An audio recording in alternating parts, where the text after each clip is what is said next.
We bring you the latest edition of MBC News with me, Romeo Umari. Coming up this afternoon. The first two buses carrying 156 Malawians from South Africa arrived in the country, marking the beginning of a state-led voluntary repatriation exercise. Malawi hosts a regional dialogue focused at strengthening climate disaster preparedness. And in sports, Flames face Ethiopia in a strength-testing match later today.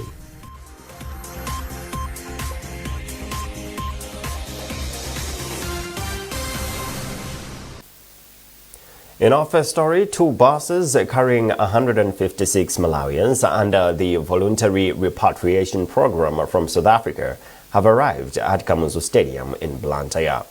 The returnees were repatriated following xenophobic attacks that affected foreign nationals in South Africa. Some of the returnees have expressed gratitude to the Malawi government for facilitating their safe return home through the voluntary repatriation exercise. We will be joined later in the bulletin by our reporter Kisomo Break to give us the latest. Now, the Minister of Education, Bright Msaka, says the 2026 Primary School Living Certificate of Education PSLCE examinations have started on a positive note in all schools across the country. Msaka made the remarks in Dedza district when he monitored how the examinations have started in some centers in the district. More in this report. The administration of the Primary School Living Certificate of Education examinations has started in all schools across the country. Speaking when he visited Iganama and Tandiza primary schools in Dedza, Minister of Education, Science and Technology, Bright Msaka, said he is impressed with the start of the examinations in Dedza and other districts. Msaka said he has not received any reports of examination leakages and other irregularities. He therefore commended the Malawi National Examination Board, MANEB, for ensuring the smooth administration of the examinations. I am glad that I'm not only monitoring progress of exams in data, but throughout the country.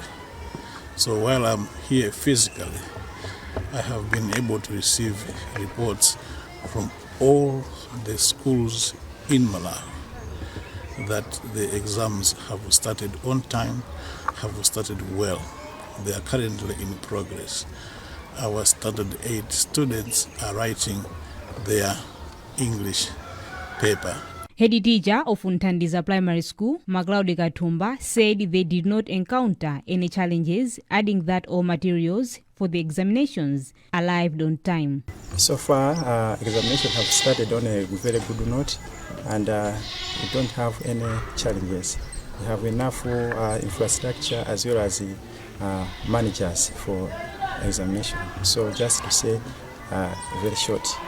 So we have 45 female students and 32 male students. In total, we are making 77 candidates, of which 2 are for special needs. A total of 255,070 learners registered for the 2026 Primary School Living Certificate of Education examinations in the country, comprising of 132,773 girls and 122,297 boys. The examinations are being conducted from 8th June to 10th June 2026. Madalitso Muhango, MBC News, Lilongwe.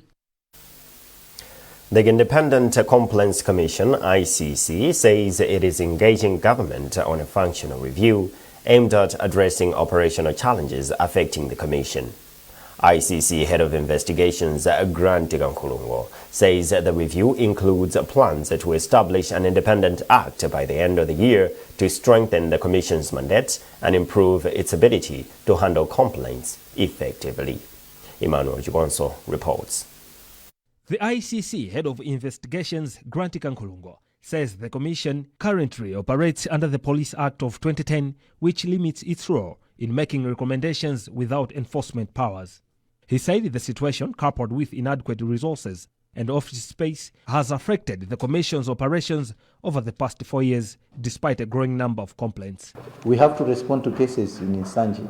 We have to respond to cases in Chitipa, Nkota Nchinji, or from Lilongwe. And that becomes a challenge. Mobility has been a problem. We only have 2 vehicles, operational vehicles, and if we have, you saw the statistics that I showed you in terms of the cases that we are receiving. That's a more reason that we need to have all these regional offices that we envisage.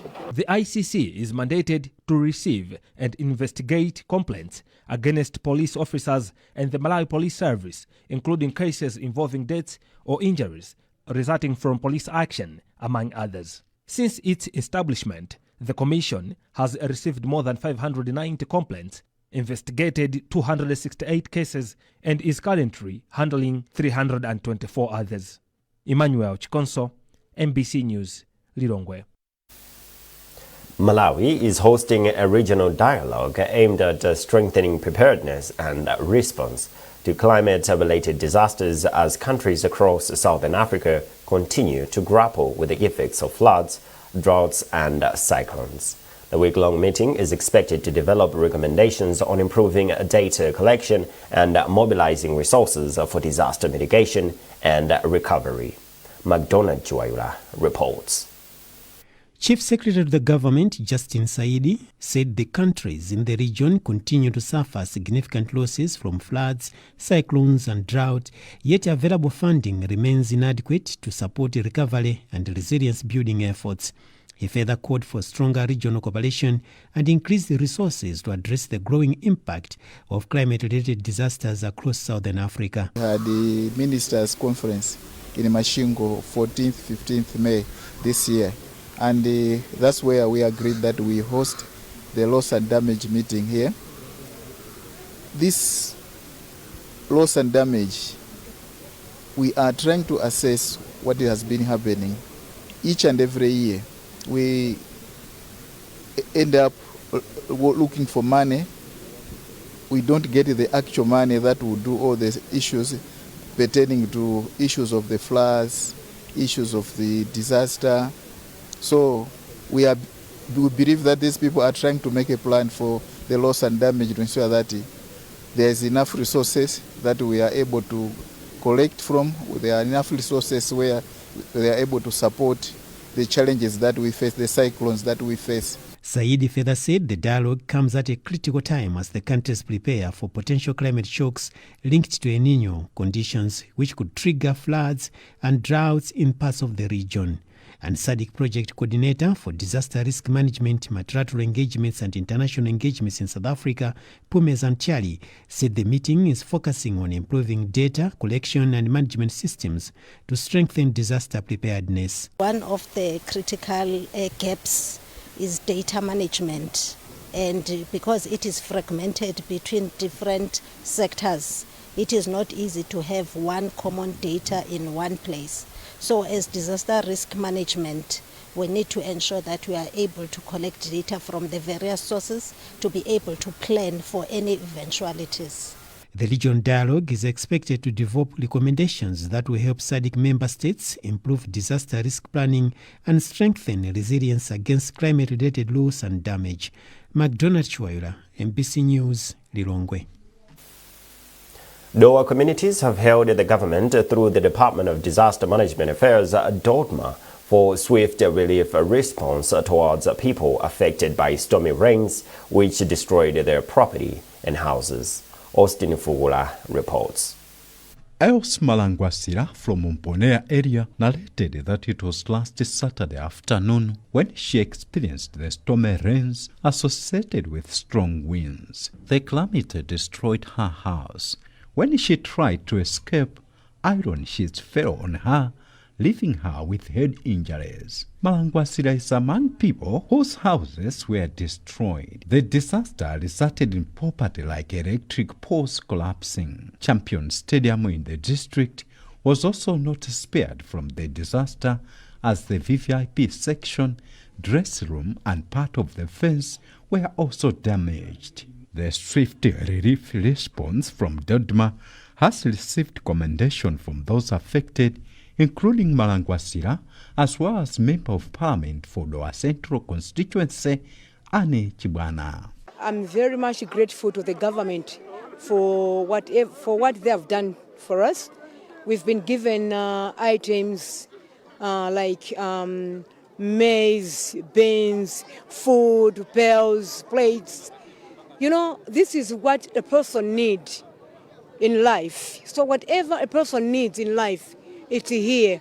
Director of Preparedness and Response at Dodma, Charles Madabwa, says at the moment the department is focusing on urgent food assistance to vulnerable households affected by the disaster, whilst rebuilding will be done later. The extent of the damage is that a lot of houses, the roofs are blown off and walls crumbled down, and some business premises have also faced some damages. We have a cluster called shelter.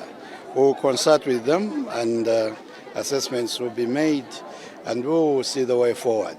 The weekend rains were experienced in some districts like Balaka, Blantyre, Doa and Mangochi, but they were more devastating in Doa, where close to 100 families were displaced. Austin Fukula, NBC News, Doa.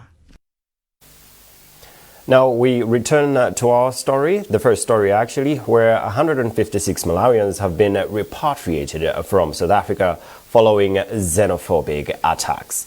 These Malawians currently are at the Kamuzu Stadium in Blantyre, and the Secretary to the government, Dr. Justin Saidi, was also there, and he also explained some of the things that happened there. And in our studios here, we have Chisomo Brick, the reporter who was assigned to cover that event. Chisomo, I welcome you to the studio. Many thanks.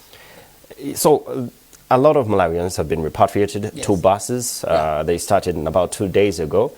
Can you maybe briefly tell us what the reaction is like exactly from the people that have been repatriated? Yeah, thank you so much, Romeo. Indeed, these fellow Malawians are back home today, following government's initiative to bring them back to safety, because this is their home and this is the safest place. We are talking about 156, but currently the figure the figure continues to increase in South Africa, because there are 600 Malawians that are willing to come back home currently, and government is also processing their return, because the arrival of the 156 is the first phase. So the second phase will mean repatriating home around 600 Malawians. But those that are willing to come back here are around 3,000. They want to come back home. So when the Chief Secretary to the government was addressing the members of the media, he said that this is a big initiative that government on its own cannot manage, and is calling upon partners, stakeholders, including banks, to intervene to make sure that these Malawians are back to safety. So he's calling on people of goodwill, companies, stakeholders, to join the government to repatriate these people. He mentioned that the figure in terms of monetary support that is needed is around billion kwacha.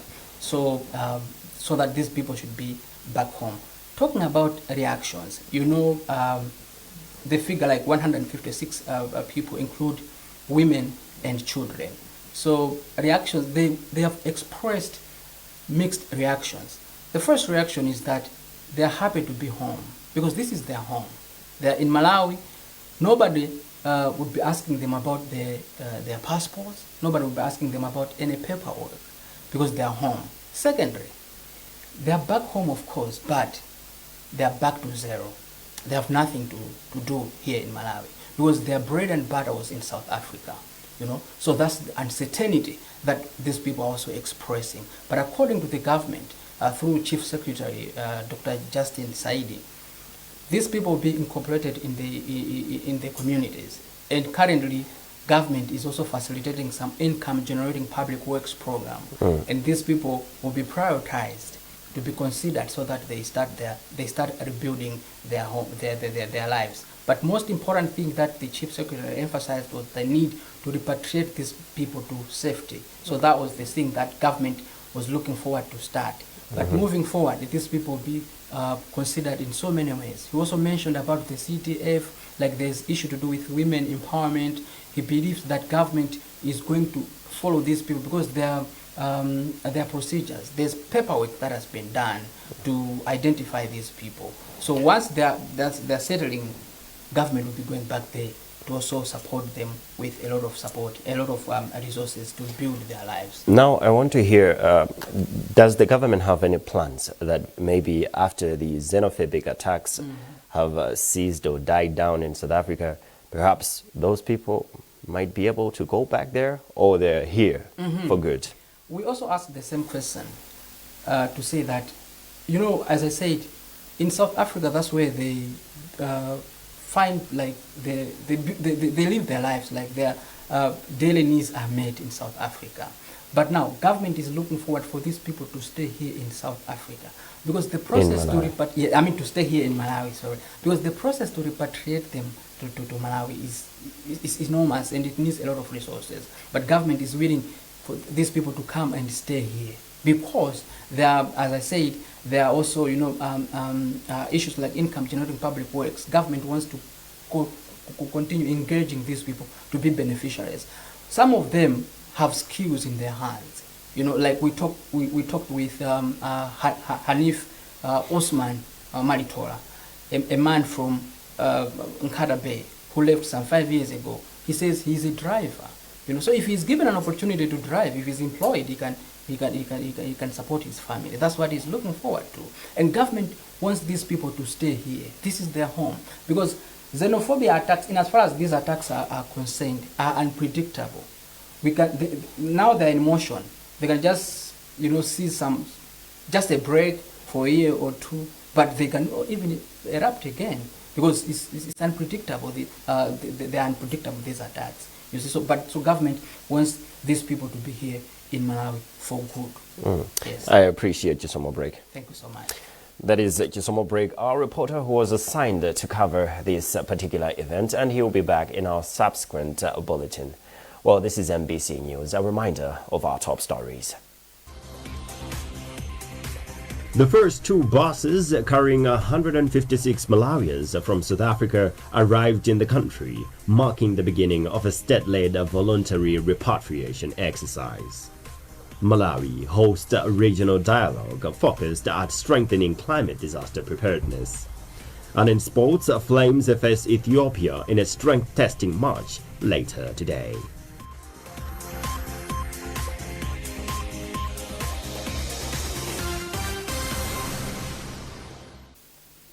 Moving on, stakeholders in the country have been urged to collaborate with the government to come up with initiatives that will help mitigate hunger at household level.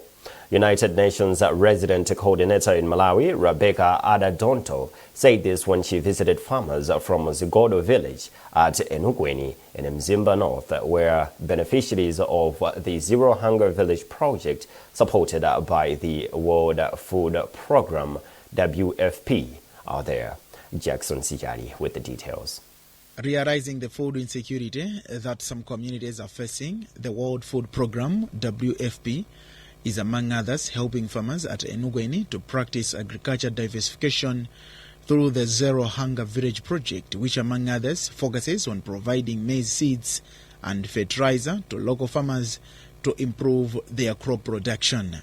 Zigodo Zero Hunger Village Group at Nkhani is one of the beneficiaries of the project, which is now able to produce a variety of crop products, which they are able to supply to Jonasi ECD and Nkhani Primary School for learners to improve their diet. UN resident coordinator in Malawi, Rebecca Adadonto, said the initiative is crucial in helping individuals and communities end hunger quickly. However, she was quick to point out that more stakeholders are supposed to come up with initiatives that will help to eradicate hunger in the country. We want to take one village at a time. And the stories we heard here today from Maria Muntale, from Jean Kumundo, and from Mr. and Mrs. Musuewa show that previously for 0.4 hectares, they could get 6 bags or 8 bags. Since the Zero Hunger Scheme, they are getting between 18 and 25 bags. A representative and country director for World Food Program in Malawi, Yang Jun Lim, said the organization is committed to supporting the country by empowering local farmers in different districts with the much needed resources. If they hit the milestone of 1 hectare per ton, they can promote it to B. So once they are B, they have a more investment for irrigation, for livelihood, for livestock. Then C is graduation. We aim to graduate villages within 2-3 years' time. So that they graduate, they are ready for any type of challenges and stand on their own feet. Director of Economic Planning and Development at Mberwa District Council, who also represented the District Commissioner, Willard Chirwa, held the World Food Program for the initiative, describing it as a milestone in fulfilling the Malawi 2063 aspirations in food security. So WFP has come in with an intervention which is geared at improving production at the household level. Sure, so it's very critical. Blessed Amsoya, a father of 6 children, said the Zero Hunger Village project has enabled his family to be hunger-free. The project is focusing on training farmers to have backyard gardens, cooking demonstrations, food preservation, among others. Jackson Sijali, MBC News, Enugweni, Mzimba. Competition and Fair Trading Commission, CFTC, has fined 2 commercial banks, FDH and Standard Bank, for uncompetitive behavior for failing to disclose material information on loan terms and overdraft terms to their customers. CFTC Chief Executive Officer Desmond Gaunda disclosed that Standard Bank continued to deduct a customer over a loan beyond the scheduled loan period, whilst the FDH varied terms for an overdraft for one of its clients. Trust Office reports. The decisions follow a meeting held by the Competition and Fair Trading Commission last month to deliberate on 14 complaints relating to anti-competitive and unfair trading practices. CFTC Chief Executive Desmond Kaunda said Standard Bank and FDH Bank were found to have engaged in unfair consumer contract practices. The next matter is one concerning FDH Bank. This was a very unusual case in the sense that it involved an Airtel Money agent based in Zomba who took an overdraft facility from FDH Bank and a guarantee. Now, the guarantee was for purposes of the agent continuing to get support from Airtel on their business, but Airtel demanded that there should be a bank guarantee for the continued support from Airtel. Among the penalties imposed, Nitroforce was fined for supplying defective fertilizer. Urban Realtors failed to allocate plots to a client after signing a purchase agreement. Modern dry cleaners got fined for damaging customers' clothing. Host CTS Courier failed to deliver goods entrusted to the company for transportation. Trust Office, MBC News, Lilongwe. Vice-Chancellor of the Malawi University of Business and Applied Sciences, MUBUS, Professor Nancy Chidera, has urged all students in the country, including fresh graduates, to remain focused on their education regardless of their background. Professor Chidera was speaking at the graduation ceremony of God's Grace Academy in Blantyre, where 36 students have graduated from Form 5 class of 2026. Professor Chidera also encouraged learners to choose their friends wisely and remain determined in their dreams of pursuing higher education. My main message today was everyone has the potential to become what they are supposed to become in life. It doesn't matter what the circumstances are, but what matters is what is inside, the potential that is in there. And with that particular potential, you can grow and become whatever one wants to be. I gave an example of a tree, any fruit tree. You know, you plant it, it grows, and all the fruits, they come from inside they do not come from the outside. So what we are to become is inside us. We just need to do the right things for that potential to come out. What they need to know is that they can become whatever they want to become in life. And what matters is who do they interact with, because that would can also hinder where they're going, can also hinder their vision, but also at the same time they will need to be determined, they will need to be to grow that thin screen and be focused, because everything that they should become is already inside of them. In her remarks, Director at God's Grace Academy, Vivian Georgia, said the achievement reflects the commitment of learners, parents, teachers, and the school board. She described it as a testament to God's grace and the power of partnership in education. It has been God at the center of it all. We have seen God with the core values of GGA and being the first cohort who have been with GGA for the whole 5 years. Hardworking, that sacrificial love and commitment in all the prayers of GGA Academy, starting from the parents, the teachers, the board, even the students. They have been wonderful, and we appreciate the parents for the good job that they have been giving to their students, because we have been working as a team. It has been more of partnership than us working as individuals, but we have been working. We have seen that coordination between the parents and GGA as a team. The years I've been at GGA have been very impactful for my life. I feel like, these teen years, there's a lot of discovering yourself that you have to do, and the 5 years at GGA have helped me to really discover and decide for myself the kind of person that I want to be in future. I would advise them to make the most of the time that they have, then the resources that you have, all this Wi-Fi and internet, don't just waste it on trivial matters. You should spend it making an impact. Think of where you want to be 5 years from now, and what you're doing, is it going to get you to where you're trying to be? Finally, in sports, the Malawi national football team will be aiming to bounce back when they face Ethiopia in their second international friendly match this afternoon. The Flames suffered a 1-0 defeat to the hosts in the first friendly match last Saturday. The two matches form part of Malawi's preparations for the 2027 Africa Cup of Nations qualifiers. Well, that item also concludes this edition of MBC News. A reminder of our top stories before we leave. The first two buses carrying 156 Malawians from South Africa arrived in the country, marking the beginning of a state-led voluntary repatriation exercise. Malawi hosts a regional dialogue focused at strengthening climate disaster preparedness. And in sports, Flames face Ethiopia in a strength testing match later today.